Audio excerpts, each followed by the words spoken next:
Hello বন্ধুরা, কিভাবে গ্রামীণ সিমের ব্যালেন্স জানবেন? অনেকে জানেন না। বাটন মোবাইল দিয়ে আমি সবাইকে দেখিয়ে দিলাম। 5*566# চাপলে আপনার গ্রামীণ সিমে ব্যালেন্স কত আছে একটু অপেক্ষা করতে হবে। এই যে দেখেন, আমার ইমার্জেন্সি ব্যালেন্স নিয়েছি, এখানে 15 টাকা আছে।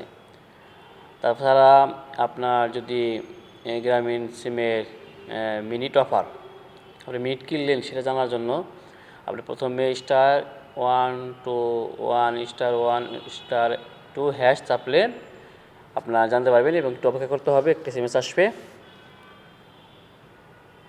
SMS SMS-এ গেলাম, সেখানে দেখলাম যে এখানে আমার অবশিষ্ট জরুরি ব্যালেন্স এত টাকা আছে। মিনিট কিনা নেই, এই জন্য মিনিট দেখতে পারলাম না। ঠিক আছে, এখন কীভাবে এমবি জানবো আমরা কত এমবি আছে গ্রামীণ সিমের?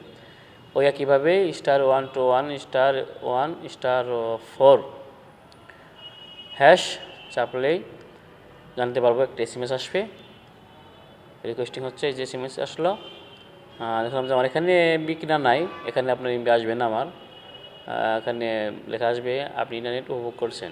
ঠিক আছে, এভাবেই আমরা জানতে পারবো। বন্ধুরা, কেমন লাগলো জানাবেন এবং সাথেই থাকবেন। অন্য কোনো ভিডিও নিয়ে আসবো। ধন্যবাদ সবাইকে। আসসালামু আলাইকুম পাশে থাকার জন্য।